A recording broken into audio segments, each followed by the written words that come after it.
ഡാൻസേട്ടന് വന്നിട്ടുണ്ടോ? ഏതെങ്കിലും നടിമാരുടെ fake I D? Original I D എന്ന് കുറെ പേരുടെ വന്നിട്ടുണ്ട്. ദിവ്യാണല്ലോ ഫുൾ ടൈം. ഇതൊക്കെ നിങ്ങൾ പ്രതികരിച്ചു കഴിഞ്ഞാൽ ഇതൊക്കെ പിന്നെയും അവർക്കെതിരെയൊക്കെ വരും അല്ലേ? എന്റെ ഇപ്പൊ നിവിന്റെ ഇതായത് തന്നെ കുറച്ച് സമയം എടുത്തല്ലോ, ഗ്യാപ്പ് വന്നല്ലോ. ഞാൻ ശേഷം ഇപ്പം ക്ലീൻ ചിറ്റ് കൊടുത്തത് കുറച്ച് കഴിഞ്ഞിട്ടല്ലേ? എനിക്കറിയില്ല. ഞാൻ ഈ വിഷയത്തിനെ കുറിച്ച് ഈ സമയത്ത് ഞാൻ സംസാരിച്ചിട്ടില്ല. ഈ സംഭവം ഉണ്ടായപ്പോൾ ഞാൻ പുള്ളിയെടുത്ത് ഞങ്ങൾ സംസാരിച്ചു. റെഡ് സ്ട്രീറ്റ് പോലും അത് ലീഗലായിട്ട് ഈ ഫംഗ്ഷൻ ചെയ്യുന്ന ഓപ്പറേഷൻ ആയിട്ട് ഇപ്പോൾ കൊൽക്കത്തയിലുണ്ട് ഇതേ സെയിം സാധനം.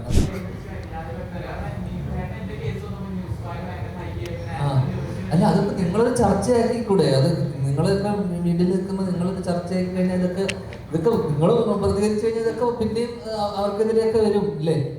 ഞാൻ ചോദിക്കുന്ന വെച്ചാൽ നിവിൻചേട്ടൻ അവർക്കെതിരെ കേസ് കൊടുത്തു. അല്ല, അതിപ്പോൾ എന്തായാലും അത് എന്താ ഇപ്പം നിവിൻ്റെ ഇതായത് തന്നെ കുറച്ച് സമയം എടുത്തല്ലോ, ഗ്യാപ്പ് വന്നല്ലോ. ഞാൻ ശേഷം ഇപ്പം ക്ലീൻ ചിറ്റ് കൊടുത്തത് കുറച്ച് കഴിഞ്ഞിട്ടല്ലേ? എനിക്കൊന്നും അവർക്കെതിരെ തീർച്ചയായിട്ടും ഒരു കൗണ്ടർ ചെയ്തിട്ടുണ്ടാവുമല്ലോ. അപ്പോൾ എനിക്ക് അതിനെപ്പറ്റി അറിയില്ല. ഒന്ന് സ്വാഭാവികമായിട്ടും ഇങ്ങനെ ഒരു സംഭവം, ഒരു ഫേക്ക് ആയിട്ടുള്ള എഡ്യൂക്കേഷൻ പറയുമ്പോൾ നമ്മൾ സ്വാഭാവികമായിട്ടും കൗണ്ടർ അല്ലെങ്കിൽ അവർക്കെതിരെ കേസ് കൊടുക്കേണ്ടതാണ്. അത് പുള്ളി അത് കൊടുത്തിട്ടുണ്ടോ അല്ലെങ്കിൽ എന്താണ് അതിൻ്റെ സ്റ്റേറ്റസ് എന്ന് എനിക്കൊരു ഐഡിയ ഇല്ല. എന്തെങ്കിലും ഉണ്ടെങ്കിൽ നിങ്ങൾ പറഞ്ഞു അറിയിപ്പോൾ. എനിക്കറിയില്ല. ഞാൻ ഈ വിഷയത്തിനെ കുറിച്ച് ഈ സമയത്ത് ഞാൻ സംസാരിച്ചിട്ടില്ല. ഈ സംഭവം ഉണ്ടായപ്പോൾ ഞാൻ പുള്ളിയെടുത്ത് ഞങ്ങൾ സംസാരിച്ചു. അല്ല, അത് പുള്ളിയുടെ അടുത്ത് ചോദിക്കണം. പുള്ളി നിങ്ങൾ അടുത്ത ഏതെങ്കിലും ഒരു പ്രശ്നത്തിൻ്റെ വരുമ്പോൾ നിങ്ങൾ ഡയറക്റ്റ് പുള്ളിയുടെ അടുത്ത് തന്നെ ചോദിക്കുന്നതായിരിക്കും. എനിക്ക് അതിനെക്കുറിച്ച് അറിയില്ല. ഇപ്പം തന്നെ ബസ് സ്റ്റാൻഡുകൾ, റെയിൽവേ സ്റ്റേഷനുകൾ, ഇപ്പോൾ പാലത്തിൻ്റെ മുകളിലും പാലത്തിൻ്റെ അടിയിൽ അങ്ങനെയൊക്കെ നമ്മൾ പല പല റേഡിയസ് പോകുമ്പോൾ സുരക്ഷിതരല്ല എന്ന് നമുക്ക് തോന്നുന്നുണ്ട്. അപ്പോൾ ആളുകൾ പണ്ടേ മുതൽ തന്നെ ഒരു ചിന്താഗതിയുണ്ട്. ഇപ്പോൾ ബസ് സ്റ്റാൻഡിൽ ഒറ്റയ്ക്ക് നിൽക്കുന്ന ലേഡി അല്ലെങ്കിൽ റെയിൽവേ സ്റ്റേഷനിൽ ഒറ്റയ്ക്ക് നിൽക്കുന്ന ലേഡി, അവരൊക്കെ നിൽക്കുന്നത് സെക്സ് കേസ് ആണോ അല്ലയോ എന്നുള്ളവർക്ക് അറിയാൻ പറ്റില്ല. ശരിക്കും പറഞ്ഞാൽ സ്ഥാപനങ്ങളുണ്ടെങ്കിൽ ശരിക്കും ഇത് കുറയില്ലേ എന്നാണ് ഞാൻ ചോദിക്കുന്നത്. കുറയില്ലേ? നമുക്കിപ്പോൾ അത് ഭയങ്കര ഹൈപ്പോത്തറ്റിക്കലായിട്ടുള്ള സാധനമല്ലേ. കുറയോ കൂടുമോ ഒന്നും നമുക്ക് പറയാൻ പറ്റില്ല. ഒന്ന് നമ്മുടെ നിയമവ്യവസ്ഥയിൽ അങ്ങനെ ഒരു സാധനം ഇത്തരത്തിൽ അലോ ചെയ്യുന്നില്ലല്ലോ. ഇപ്പോൾ റെഡ് സ്ട്രീറ്റ് പോലും അത് ലീഗലായിട്ട് ഈ ഫംഗ്ഷൻ ചെയ്യുന്ന ഓപ്പറേഷൻ ആയിട്ട് ഇപ്പോൾ കൊൽക്കത്തയിലുണ്ട് ഇതേ സെയിം സാധനം. അതൊന്നും കമച്ചി സാധനം അല്ലേ? റെഡ് സ്ട്രീറ്റ് ഉണ്ട്. അപ്പം ഞാൻ പറഞ്ഞ ചില രാജ്യങ്ങളിൽ ഇപ്പം ആംസ്റ്റർഡാമിൽ ലീഗലാണ്, സെക്സ് ടൂറിസം ഉണ്ട് അവിടെ. തായ്ലൻഡിൽ സെക്സ് ടൂറിസം ഉണ്ട്. ചില രാജ്യങ്ങളിൽ അതുണ്ട്, അവരതിനെ പ്രൊമോട്ട് ചെയ്യുന്നുണ്ട്. നമ്മുടെ രാജ്യത്തിൻ്റെ നിയമവ്യവസ്ഥയിൽ അങ്ങനൊരു സാധനം അത് മോറലായിട്ടാണ് കാണുന്നത്. അപ്പോൾ ഇത് കുറയോ അല്ലെങ്കിൽ ഇതൊരു ഡിസ്കഷനാക്കി വെച്ചിട്ട് നമ്മൾ ഇടക്കാലത്ത് മറ്റേ കഞ്ചാവ് ലീഗലൈസ് ചെയ്യണം. കഞ്ചാവ് ഏകദേശം 40ഓളം രാജ്യങ്ങളിൽ ലീഗലൈസ് ചെയ്ത് റിക്രിയേഷൻ ഡ്രഗായിട്ട് കാണുന്നത്. അതിന് ഡിപ്രഷൻ അടക്കം പ്രിസ്ക്രിപ്ഷൻ അല്ലെങ്കിൽ പ്രിസ്ക്രിപ്ഷൻ ഉണ്ടെങ്കിൽ മരുന്നായിട്ട് പോലും സജസ്റ്റ് ചെയ്തിരുന്നത് ഗഞ്ച. അപ്പോൾ ഈ മരുവാന, മെഡിക്കൽ മരുവാന എന്ന് പറഞ്ഞിട്ട് ഇതിനെ വിളിക്കുന്നു. അപ്പം ഇത് കൂടുവോ കുറയോ എന്ന് പറയുമ്പോൾ നമുക്കതിനെ ഇപ്പോഴുള്ള അവസ്ഥയിൽ നമുക്കത് കൂടുവോ കുറയോ എന്ന് നമുക്ക് പറയാൻ പറ്റില്ല. പക്ഷേ ഇവിടുത്തെ സിസ്റ്റം അതിനെ അനുവദിക്കാത്തിടത്തോളം ലീഗലായിട്ടും നമുക്കതിനെ ഒരിക്കലും പ്രൊമോട്ട് ചെയ്യാനുള്ള വകുപ്പൊന്നുമില്ല അല്ലേ? ഏതാ അത് കൂടുതലല്ലേ?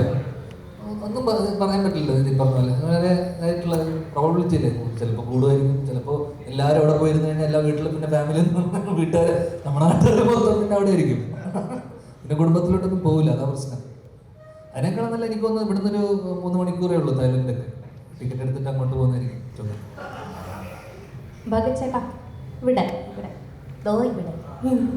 ചേട്ടാ, ഞാൻ ചേട്ടൻ്റെ ഫേക്ക് ഐ ഡിയിൽ നിന്ന് എപ്പോഴെങ്കിലും മെസ്സേജ് വന്നിട്ടുണ്ടോ?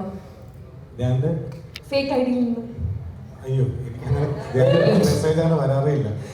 അല്ല, ഒരു ഐ ഡിയിൽ വരാൻ അല്ലാതെ തന്നെ എന്തെങ്കിലും ചോദിച്ചാൽ മറുപടി ഇടാൻ പാടാം. അപ്പം ഫേക്ക് എന്തെങ്കിലും റിപ്ലൈ നോർമലി അവൻ്റെ അടുത്ത് മെസ്സേജ് വളരെ ചുരുക്കം വരാറുണ്ട്.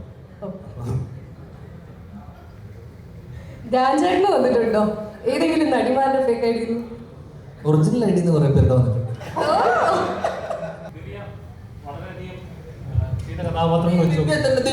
ദിവ്യാണല്ലോ ഫുൾ ടൈം. ചെയ്ത കഥാപാത്രങ്ങളിൽ കുറച്ചാകുമ്പോൾ വളരെയധികം ചർച്ച ചെയ്തതും ഏറ്റവും കൂടുതൽ റീൽസിലൊക്കെ ഓടിയത് ചൊവ്വാഴ്ച സിനിമയിലെ കഥാപാത്രമാണ്. അപ്പം അതേപോലെ അത്ര ഡെപ്തുള്ള അല്ലെങ്കിൽ അത്ര ഡാർക്ക് ഷെയ്ഡ് ഉള്ള ഒരു കഥാപാത്രം ചെയ്യുന്ന എല്ലാ ആക്ടേഴ്സിനും ഉണ്ടാവും. മലയാളത്തിൽ അത്ര ഡെപ്തുള്ള കഥകൾ വരാത്തതോ അല്ലെങ്കിൽ ഇത് ഇങ്ങനത്തെ കഥകൾ മലയാളത്തിൽ വരണം എന്ന് ആഗ്രഹിച്ചിട്ടുണ്ടോ? എനിക്ക് ഇതേപോലത്തെ കഥാപാത്രം കിട്ടണമെന്ന് ആഗ്രഹിച്ചിട്ടുണ്ടോ? അതോ മലയാളത്തിൽ ഇങ്ങനെ ഒരു എന്താ പറയുക ഒരു സെറ്റ് ഓഫ് കഥാപാത്രങ്ങൾ ക്യൂട്ട് അല്ലെങ്കിൽ കുടുംബിനി അങ്ങനത്തെ ഒരു സെറ്റപ്പ് ഒരു തവണ കണ്ടു കഴിഞ്ഞാൽ പിന്നെ അത് ഫോളോ ചെയ്യാത്തൊരു പാറ്റേൺ മലയാള സിനിമയിൽ പൊതുവെ കണ്ടുവരുന്നുണ്ട്. എന്നാൽ മറ്റ് ലാംഗ്വേജസ് അങ്ങനെ തോന്നിയിട്ടില്ല. ശരിക്കും അങ്ങനെ ഫീൽ ചെയ്തിട്ടുണ്ടോ? നമുക്ക് വരുന്ന സ്റ്റോറീസാണ് നമുക്ക് സെലക്ട് ചെയ്യാൻ പറ്റത്തുള്ളൂ. അങ്ങനെ മംഗൾവാരം വന്നു, അതൊരു നെഗറ്റീവ് ഷെയ്ഡ് ക്യാരക്ടറായിരുന്നു. അത് കേട്ടപ്പോൾ തന്നെ എനിക്ക് ഇഷ്ടമായി. That's why did that. അപ്പോൾ അതെനിക്ക് ഇങ്ങനെ മലയാളമെന്നോ തെലുഗുന്നോ അങ്ങനെയില്ല. അതിൽ ഞാനൊരു കഥ ആയിട്ടാണ്, അതൊരു സിനിമ ആയിട്ട് അല്ലെങ്കിൽ അങ്ങനെയായിട്ട് ഞാനത് കാണുന്നത്. പക്ഷേ ഐ വോണ്ട് കൂടുതലും അത് പറഞ്ഞാലും മലയാളത്തിലും എനിക്ക് ആഗ്രഹമുണ്ട് നല്ല ഡെപ്തുള്ള ക്യാരക്ടേഴ്സ് വരാനായിട്ട്. ബിക്കോസ് നമുക്ക് കുറച്ചുകൂടെ കംഫർട്ട് ലൈക്ക് ലാംഗ്വേജ് കംഫർട്ടും എല്ലാം നമുക്ക് തോന്നുന്ന, പിന്നെ നമ്മുടെ സ്റ്റോറീസ് കുറച്ചുകൂടെ റിയൽ ആണല്ലോ. അപ്പോൾ എനിക്ക് I am looking forward to. പക്ഷേ ഇപ്പം തെലുഗുവിലിപ്പം മംഗൾവാരം കഴിഞ്ഞിട്ടിപ്പോൾ 4 പ്രോജക്ട്സ് ഇപ്പോൾ നടന്നുകൊണ്ടിരിക്കുകയാണ്. സോ ഇറ്റ്സ് അത് പക്ഷേ ഞാനൊരു സിനിമയായിട്ടേ കാണുന്നുള്ളൂ. ലൈക്ക് അങ്ങനെ അതൊരു വർക്കായിട്ട് ഞാനങ്ങനെ കാണുന്നുള്ളൂ. പക്ഷേ മംഗൾവാരം വാസ് സ്പെഷ്യൽ. അതൊരു ഡിഫറെൻറ്റ് ക്യാരക്ടർ ആയിരുന്നു. And I M GLAAD that I did that.